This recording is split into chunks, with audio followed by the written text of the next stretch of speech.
안녕하십니까. 한국해양대학교 해양경영경제학부 유동근 교수입니다. 오늘 한국해양산업의 국제적 위상에 대하여 살펴보고자 합니다. 해양산업이란 해양 공간을 기반으로 이루어지는 활동 또는 해양 기반의 활동으로부터 파생된 생산, 서비스를 제공하는 활동과 관련된 산업을 말합니다. 해양 기반형 활동은 해양 자원을 채취, 활용하거나 해양 공간 이용 또는 해양 환경 보호와 관련한 활동을 말합니다. 여러분들이 아시다시피 어업, 해양 광업, 해양 신재생에너지 산업, 해양 토목, 건축업 등이 이에 해당합니다. 해양 연관형 활동은 해양 활동에 투입재를 공급하거나 해양으로부터 산출된 재화, 서비스를 생산의 주요 요소로 사용 또는 해양 이용과 보호 활동에 필요한 기반 서비스를 제공하는 활동을 의미합니다.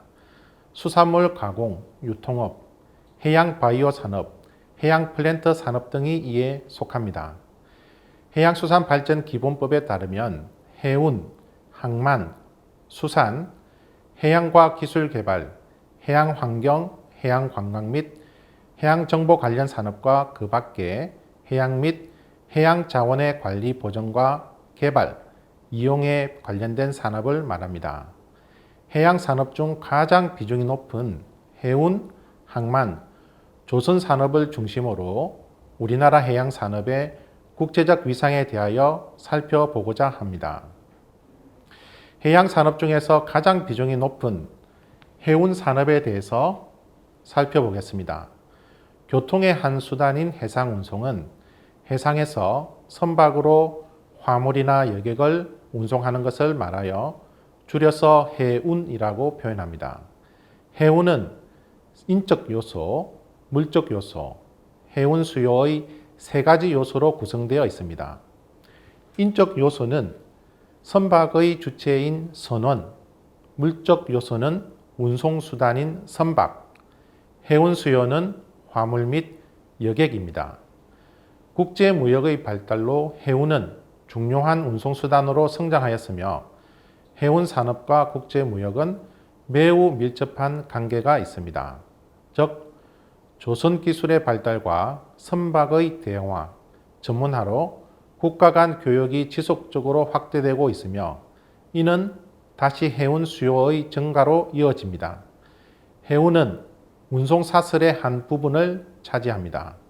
즉, 해운은 화물의 생산지에서 최종 목적지 간 이동 과정에서 도로, 철도, 내륙수로 운송과 더불어 중요한 수송수단이며 오늘날 복합 운송의 개념이 도입되어 운송의 합리화가 이루어지고 있습니다.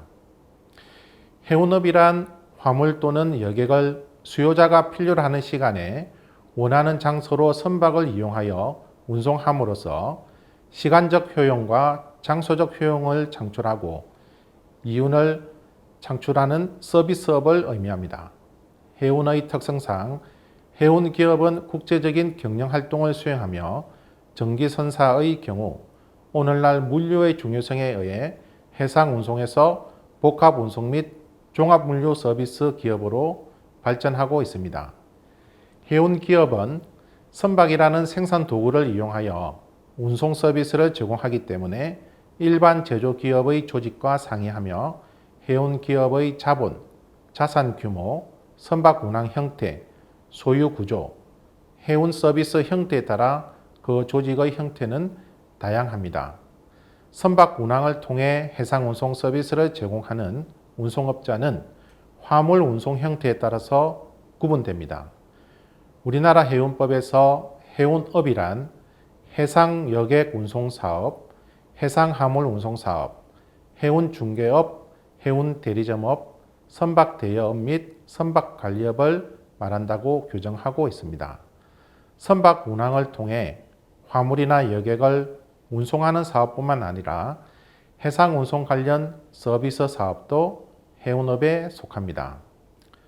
다음은 2020년 주요 해운국의 무역 의존도를 살펴보겠습니다.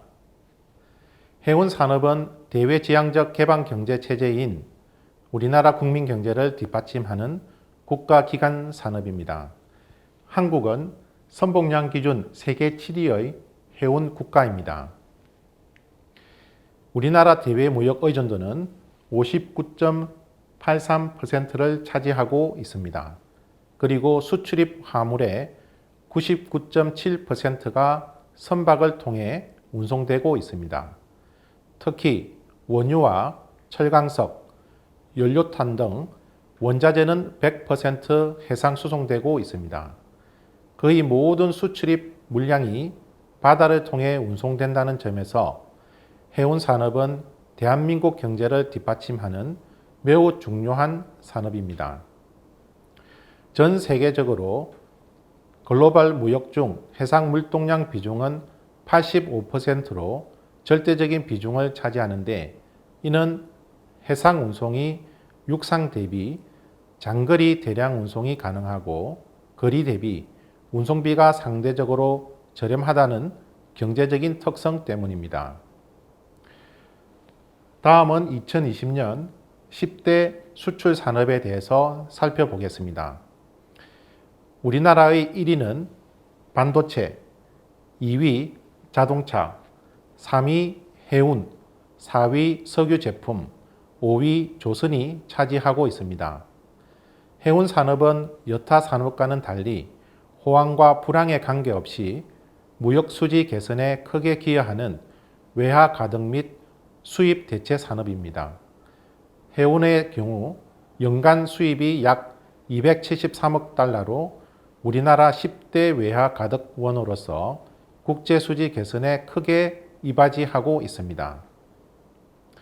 해운 산업은 조선, 금융, 항만 및 해상보험 등 전후방 관련 산업의 연계 발전을 주도하는 선도 산업입니다. 우리나라 조선 산업이 2000년대 이후 세계적인 지위를 고수하는 데 있어 우리나라 해운도 큰 역할을 하고 있습니다. 조선 산업 세계 1위, 부산항 컨테이너 처리량이 세계 7위를 기록하는 등 해운 연간 산업의 국제적 위상도 세계적인 수준입니다.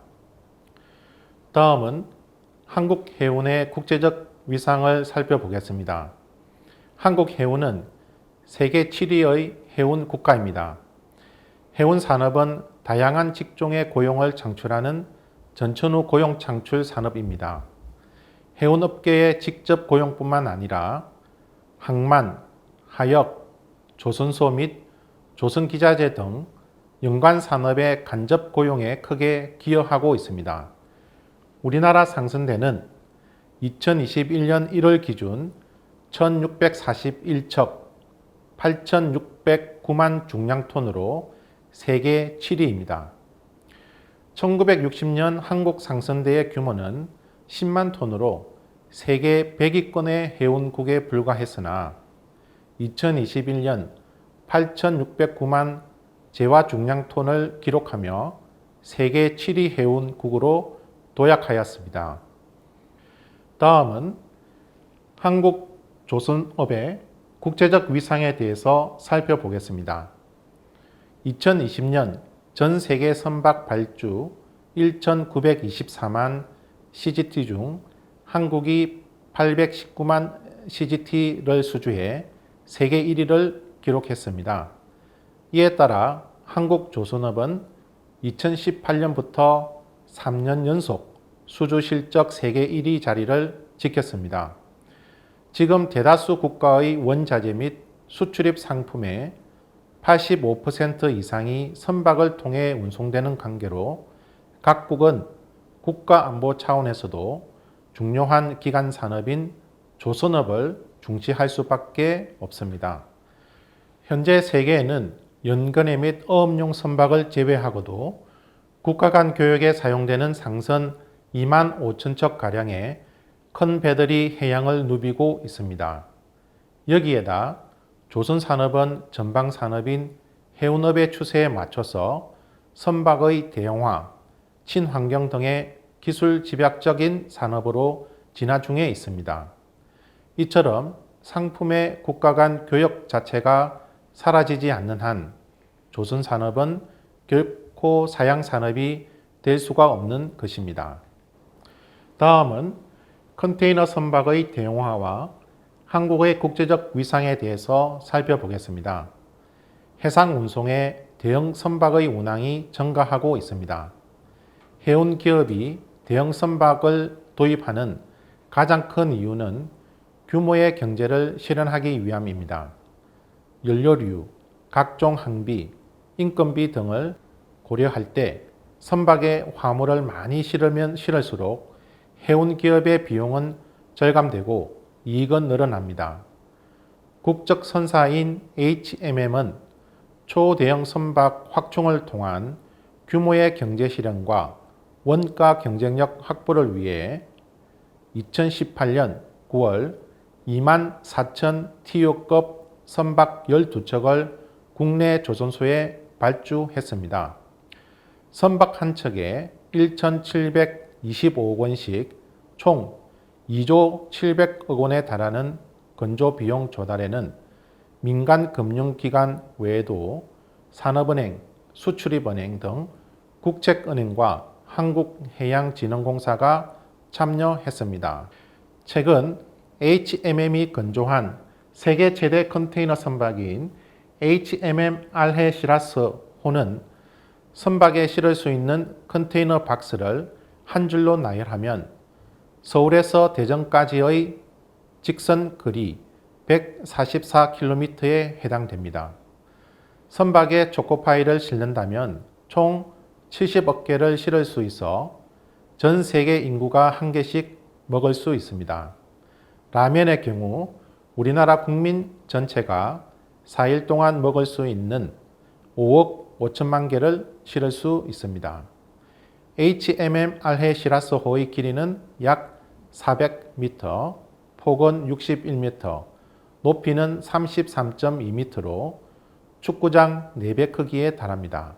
선박을 수직으로 세우면 아파트 133층 높이로 여의도 63빌딩이나 프랑스 파리의 에펠탑보다도 깁니다. 선박의 최대 속력은 22.5노트이며 선박 승무원 수는 선장을 포함해 23명으로 기존에 운영되던 3,000에서 4,000 TU급 선박 승무원 수와 동일해 비용 원가 경쟁력이 높습니다. 다음은 국내 대표적인 원양 컨테이너 선사인 HMM에 대해서 살펴보겠습니다. HMM은 세계 9위의 선봉량을 가지고 글로벌 해상 운송 서비스를 제공하고 있습니다.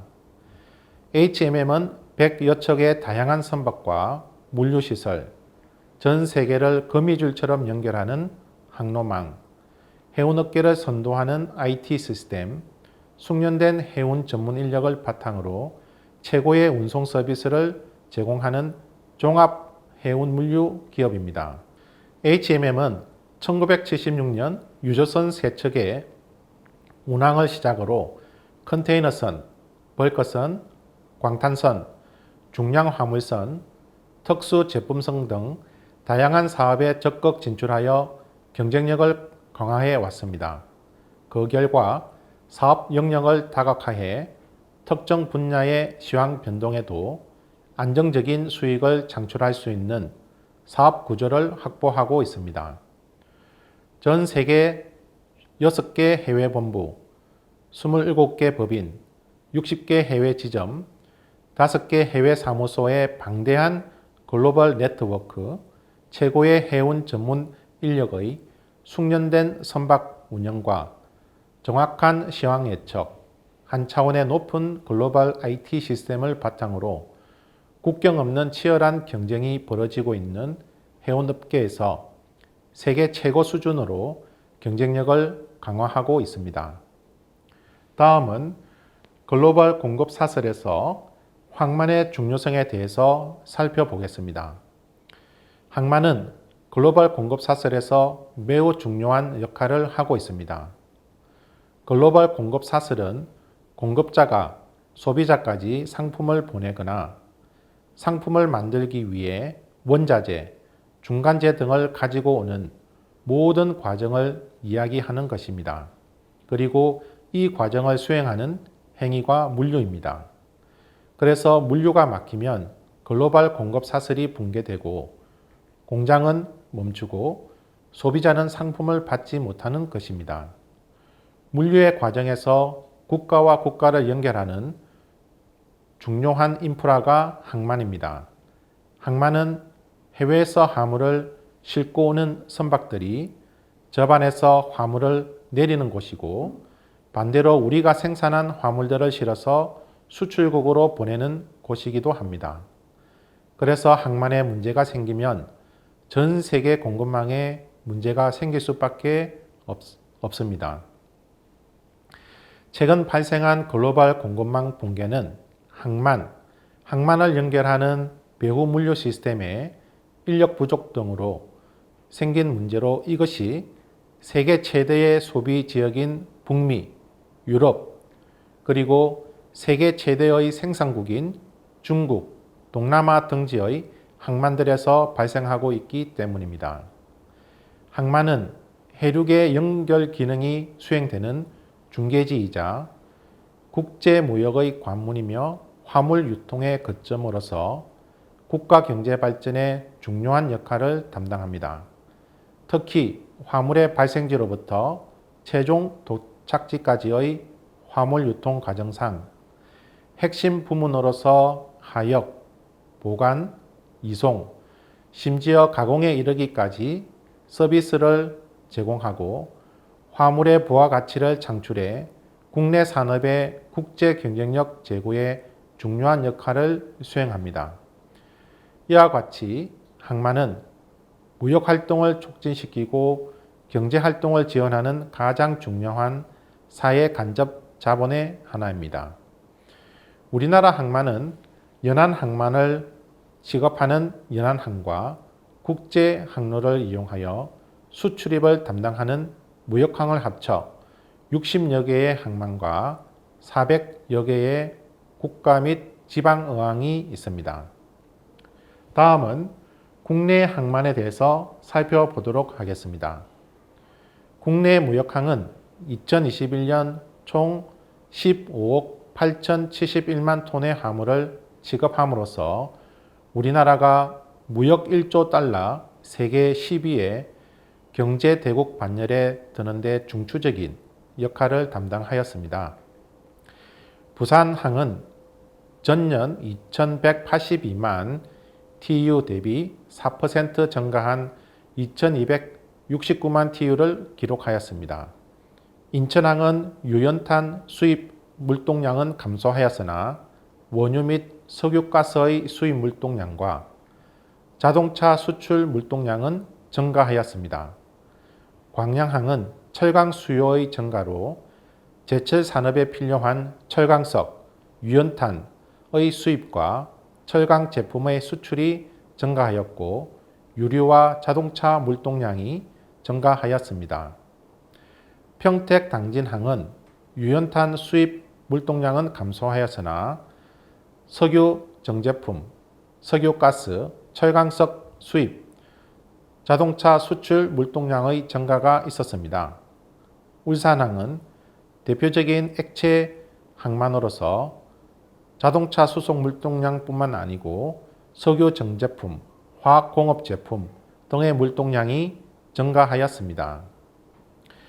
다음은 부산항의 국제적 위상에 대해서 살펴보겠습니다. 부산항은 1876년 개항하여 현재는 세계 6위의 컨테이너 화물을 취급함으로써 우리나라 제1의 항만으로서 역할을 충실히 하고 있습니다. 특히 부산항은 지적학상 해양과 대륙을 연결하는 세계 3대 간선 항로상에 위치하여 세계 제2의 환적 화물을 처리하는 항만으로서 명성을 얻고 있으며 주변의 중국 상해항이나 일본 고베항 등보다 앞으로도 발전 가능성이 큰 항만입니다. 부산항은 터미널 운영사의 뛰어난 운영 능력, 항만 근로자의 숙련도, LNG 벙커링, 터미널, 대형 수리 조선 등 우수한 관련 서비스를 갖춘 세계적인 항만입니다. 다음은 국내 크루즈 시장의 성장 잠재력에 대해서 살펴보겠습니다. 정부는 국내 크루즈 산업 육성을 위해 크루즈 터미널 개발, 국제 크루즈 선사 유치 등 정책을 추진하고 있습니다. 세계적인 연안 크루즈 해역으로는 카리브해가 있습니다. 많은 섬들과 군도로 이루어진 미국 남쪽 해안과 남아메리카 사이의 쿠바, 바하마 제도 등을 중심으로 현재 23개 코스, 496척, 302가지의 크루즈 상품이 있는 것으로 알려지고 있습니다. 유럽은 영국, 프랑스, 북유럽의 주요 연안 도시를 순항하는 코스 또는 지중해를 순회하는 연안 크루즈가 인기를 얻고 있습니다. 또 유럽 전역에 강해 크루즈 요소를 그대로 가져온 리버 크루즈 또한 전 세계적으로 유명세를 타고 있습니다. 일본의 경우 국제 크루즈와 연안 크루즈 이용자 비율이 거의 동일합니다. 일찍이 일본은 지역 관광지를 기항하는 연안 크루즈를 시작으로 국제 크루즈까지 발전시켰습니다. 크루즈 접안 시설이 전국적으로 100여 곳 이상인데 대부분 연안 크루즈와 국제 크루즈 선석을 겸하고 있을 정도로 인프라가 완비되어 있습니다. 우리나라 크루즈 수요는 지난 10년간 연 9%씩 성장하고 있으며 지난해 국내 크루즈 이용객은 4만 명에 이른 것으로 추산됩니다. 대부분 해외에서 출발하는 크루즈 상품이지만 최근 한국을 모항으로 하는 크루즈 상품도 증가하고 있습니다. 우리나라 정부는 한국 크루즈 산업 육성을 위하여 부산항, 인천항, 제주항에 국제 크루즈 터미널을 개발하고 있으며 해외에 많은 크루즈 선사들을 유치하여 지역 경제 활성화, 국가 경제 활성화에 기여하기 위한 정책을 추진하고 있습니다. 지금까지 한국 해양 산업의 국제적 위상에 대해서 살펴봤습니다. 이상으로 오늘 강연을 마치겠습니다. 지금까지 경청해 주셔서 감사합니다.